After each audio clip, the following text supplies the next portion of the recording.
Welcome, Grace. Thank you. Welcome. Thank you, Mai Ling, for having me.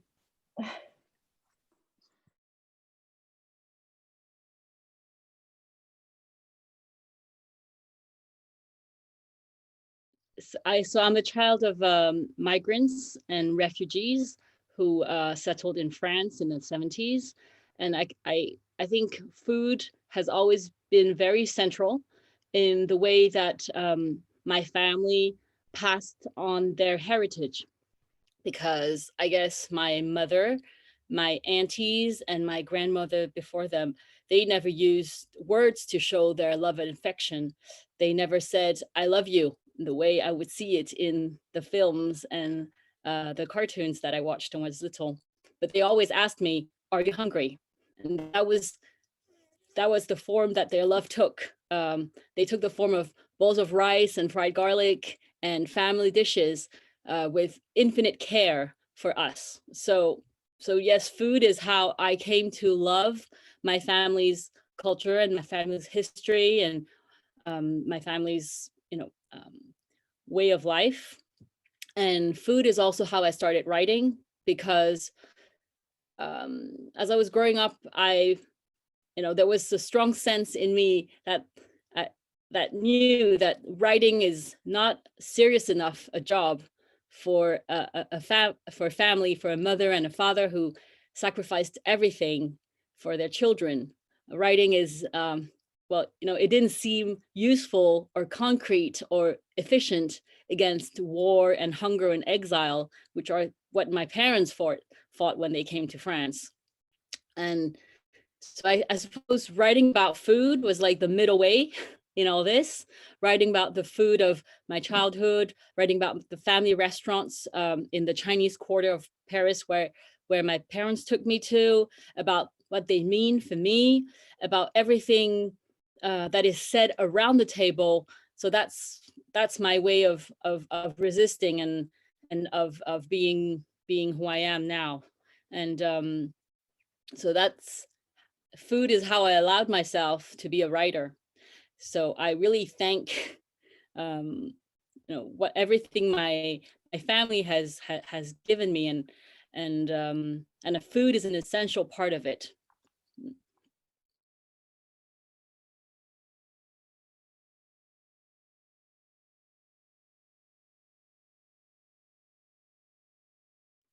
I think, to be honest, I don't know how people do not to be feminist and not to be anti-racist nowadays. How can you not be angry when you see everything that's happening? I don't think it's ever been easy to talk about things like race or sexism, of problems of social class. It was never easy in my family. It's still not easy now. And it's definitely not easy in France, which is a European country which has colonized the world. So I was always a shy kid, and I would blush for every reason. And sometimes I wonder if I was shy because people think Asian people are discreet and meek, or if I was really shy because it was me. But I know that once I found my area of interest, what I wanted to write about, shyness was no longer an impossible barrier, and it was just merely a hurdle. And that's how I came to. I started with a blog writing about food, and then I realized that this is what I want to do. I want to talk about, how race has shaped me, how sexism has shaped me, because obviously I'm a woman who's non-white in a country that is in majority a white country, and how does that affect my everyday living, and how is it going to shape the future of my children, who will be Asian too. So I guess all this has given me the energy to go on and try another medium. So I tried the web series because I wanted to. I wanted to see on a screen different people of Asian descent, because we always think of Asian people as just Chinese, the people who look like me, with black and straight hair, or fair skin, but not all Asian people. Asia is a very big country, is a very big continent. It's not, people don't look like me all over Asia, obviously. So I wanted to see that diversity on screen, and not just, just one Asian person, but all, like, Asian people who will talk about where they come from and what their heritage is and who they are. And that's how the web series came to mind, is to showcase the real diversity of the Asian people in France that I know, because it's there and you can't miss it. And after this, I I had this very good friend whose name is Rokeya Jeru. She's a great journalist, and she's a Black woman who is very vocal about what she does and who she is. And we had this idea of creating a podcast, and it's the third year that we're having the podcast. It's a podcast about race. So from our point of view, but also a lot of other French people come in and talk about how their non-white existence is in France, and how, how to do this and how to think of tomorrow together. And my novel, which was published 2 years ago, was my way of also writing for me, I wrote the story that I wanted to read when I was little, because I grew up here in France. I was born here and I grew up here, and all my life I identified with people who didn't look like me, because I read novels written by French white people, and even, from other countries too. But I had this, I could identify with people who didn't look like me, but I also wanted to identify with somebody who looked like me, and to see how that would have changed my life if I had read Asian women who were astronauts, or who were engineers, not only waitresses, and who worked in massage parlors. And I'm nothing against, people who work in restaurants, because my parents had a restaurant and I'm very proud of that. But I think it's only a little bit of who they are, because they're much more than just, restaurant owners. And I think our literature does not reflect this. And I wanted to just give a little piece of my parents, a little piece of me, so that French literature would have, a character that other kids who look like me would be able to identify with.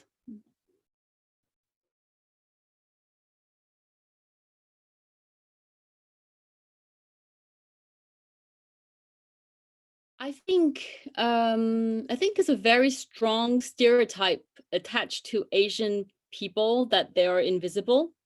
It's something that is cross-border, because I've heard this, you talking about Austria, but I can feel the same thing in France, and I've heard it in English-speaking countries such as the United Kingdom, and even in the USA.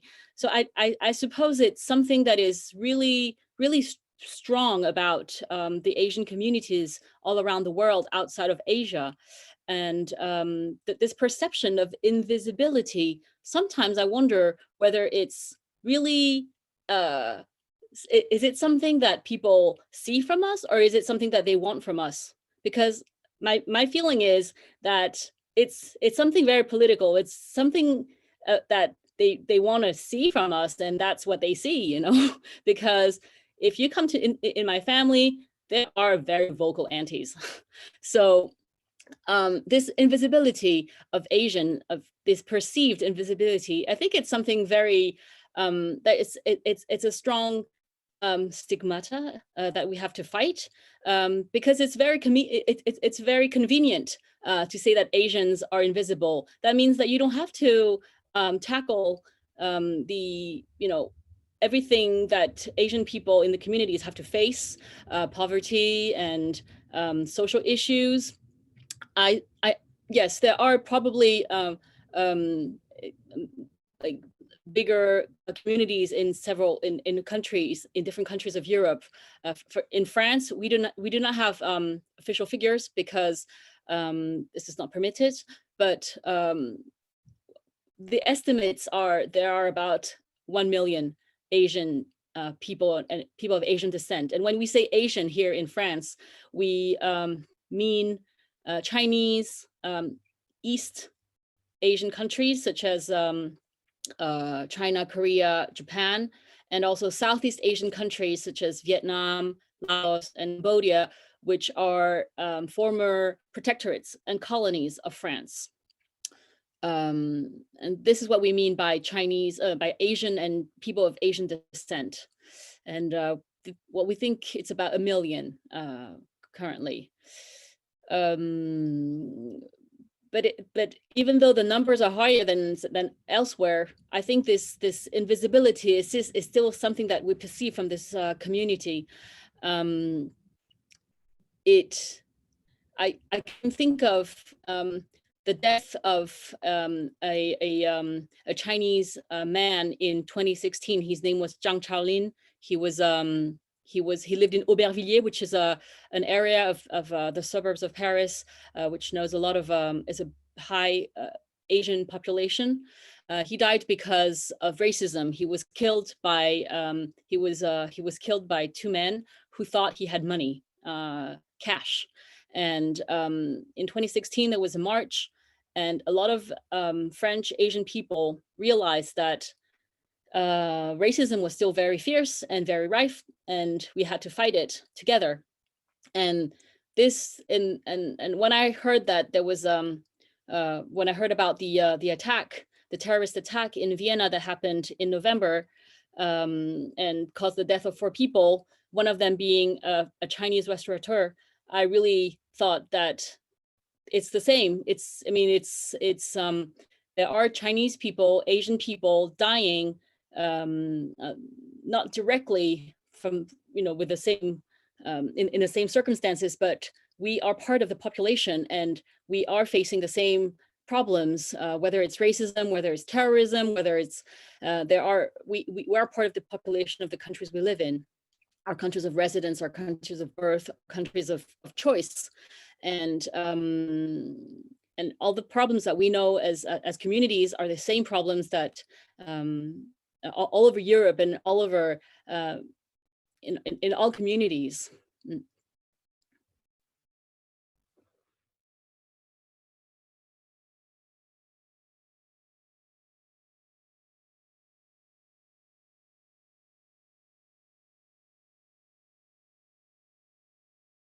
Thanks for this question. It's true that the pandemic has revealed the very strong existence of anti-Asian racism here in France, and I suppose in Europe, because wherever the pandemic is happening, it has also brought with it a lot of racism.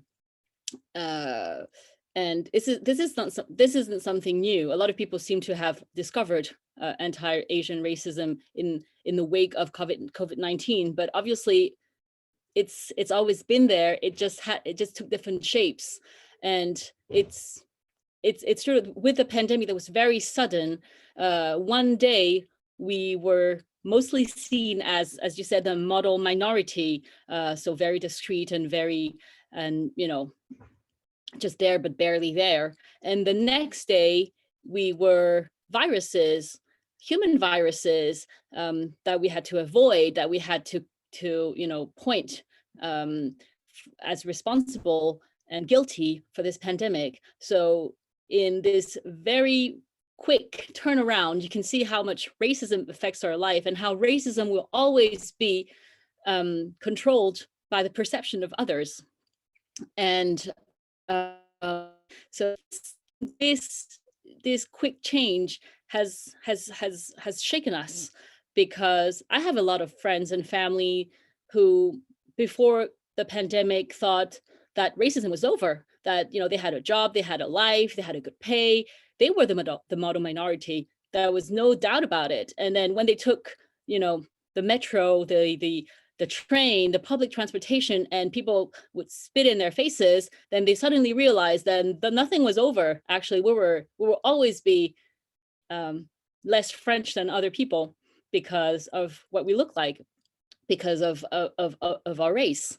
And I think this has been quite difficult for a lot of people who you know who put this behind them and thought, you know, this is a fight of the past, or we're now post-racial society. And no, well, obviously it's not the way. And this what happened in April.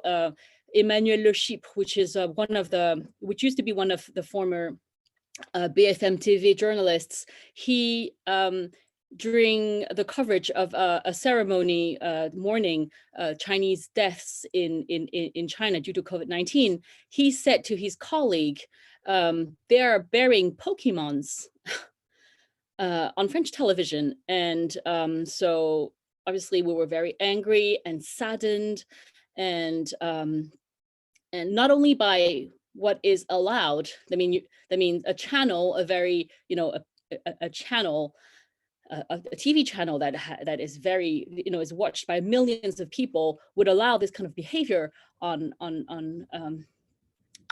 in their workplace, but also the aftermath of this, because this journalist went and apologized. What he calls apologies was really just justifying what he said. He said something like, I don't remember the words exactly, but he said that basically he didn't know that his microphone was on, which is really, if you're a Chinese or Asian person sitting on the other side of the television set, it's even more humiliating than the insult itself. Then the man says, oh yeah, he said something, but he thought you couldn't hear it. And what kind of apology is that? And I thought this was so typical of how our country denies the existence of racism, and how racism was constantly going to be labeled as, you know, oh, well, you know, he was just being rude, or he was just being, you know, inappropriate. It's not just inappropriate, it's inappropriate and racist. And I would have liked for him to say that it was racist. I would have liked the channel to say that it was racist. And that's how you, by naming things and by pointing things, that's how you learn the lesson and how you move on. The result of all this is that nobody's learned any lesson, and this is going on still, and there's racism on TV. There was an op-ed in one of in Mediapart, which is one of the French press. It was an op-ed that we wrote with other activists, and because we were angry and we wanted to you know, for this to exist, our anger, it needed to exist. And there was also a lawsuit that was launched by a lawyer, a French lawyer, about this. And we haven't seen the end of this yet, but the journalist was promoted after this happened. He was promoted just a month ago to have his own show, just to say that this is disgusting. I just find it disgusting. Well, I think things are changing, but I think we have to look at the big picture, which is that for us, it feels like things are changing really slowly. But but if we step back and we see everything that's happening, I feel that I'm very optimistic about it, and I think a lot of things are changing. And the fact that we have a voice, even if it's our voice, which is maybe limited by our audience, and you know, it's not nationally broadcast or anything, it still exists somewhere, and people who want to look for it, who are going online and look for information about anti-Asian racism and how to fight it, they will find maybe someone else who is working on the same thing, and we can connect. So I guess that things aren't changing the way as fast as we want them to, or that our parents wanted it to, and maybe our children will have to fight too, and that will probably be the case.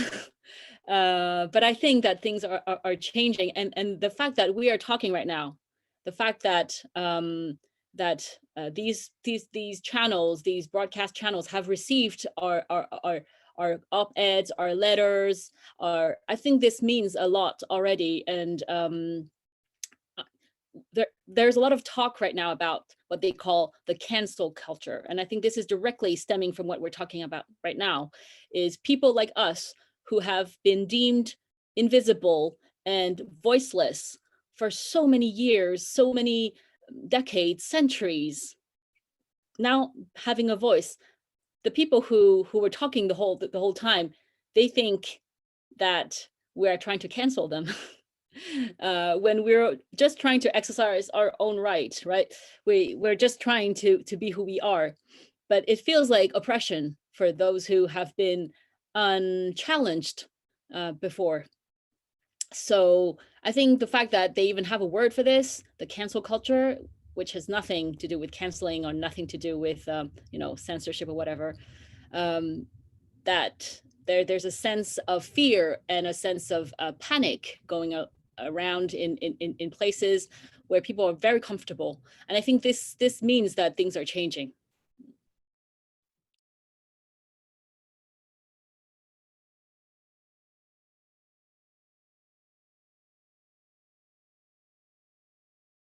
This digital world that we are in now is a tool, a marvelous tool that can make us connect, but also very efficient in keeping us isolated. It helps us organize marches and awareness campaigns, but it would also show us fake news if we don't, if we're not, you know, if we don't pay attention. So the digital world is just another tool. It's just another way of making things happen, but things are happening anyways behind our screens. And I suppose if we want to make the most out of it, we need to use the bright sides of the digital world and make it work to pass on the message that we want to pass on. I find many places online to find information, to demonstrate my solidarity with things that are happening. I think we need to look in the right places and start collecting the way that Mai Ling is doing, the way that you are collecting information, that you are producing art and work, and that you are showcasing it to the world and having it in one place so that people can come and take what they need and do what they want with it. I think that's one of the great things of the digital world today is if we want to find this information, and we can. And we just know we need to organize ourselves to make them known. The way I think Mai Ling in Austria, and the fact that you have also a lot of English language resources is a great tool for any European and even world in people in the world looking for information about anti-Asian sentiment and how to form alliances in Europe, and how to fight this invisibility, fight this act that racism does, which is constantly erasing our fights. That's what racism does too. It makes us think that we just started this, but this story, this fight is a long fight. There have been people fighting all over the world, and the fact that we know where to find the information about this fight and we can learn from each other. I think this is something that we need for tomorrow, for the coming years.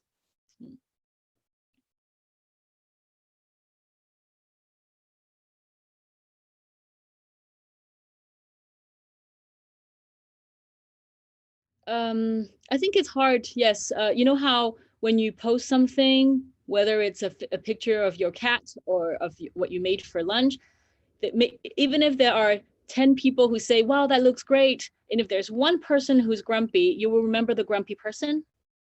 Well, that's how it works for who we are online. When as soon as we expose ourselves with the internet, that we're not anonymous anymore. Yes, it's true that we are facing, we're risking, you know,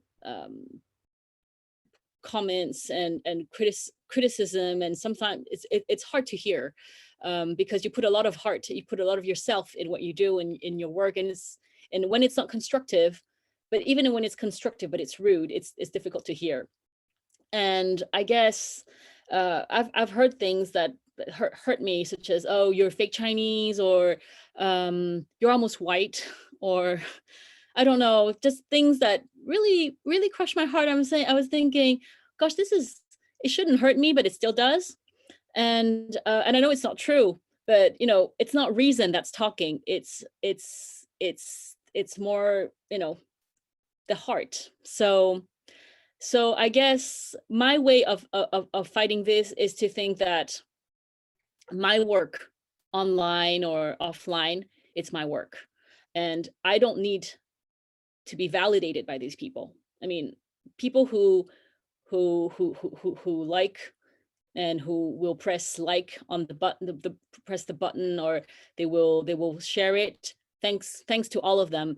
And the people who don't, well, I don't need for them to validate me. I am enough just by myself. I have a family, I have friends, I have my children, I have people who really, you know, like, respect and love me, and that's who these are the people who are important for me, not what that anonymous person thinks of me on the internet. And I know it's easy to say when because I know that cyber harassment is very real and very, very strong, and can be, you know, decisive for people. And I'm not saying we should treat it lightly. I'm just saying that it's really hard not to give these people importance, but we need to do it in order to use the internet as a tool and not as something against us, and to protect us from this. Thank you so much. Thank you.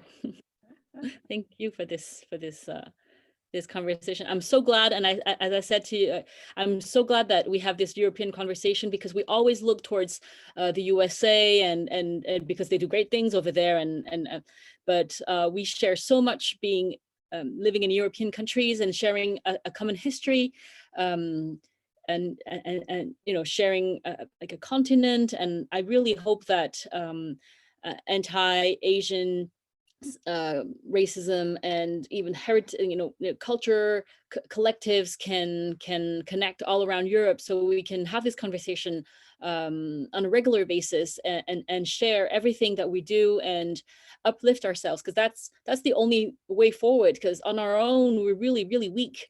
And whatever we do in our little in behind our little screens, it will never matter as much as you know, what we do together. And I'm really glad that you invited me for this conversation, and I hope that we can meet in real life, and when COVID is finished, and I hope that we can meet with other collectives all around Europe.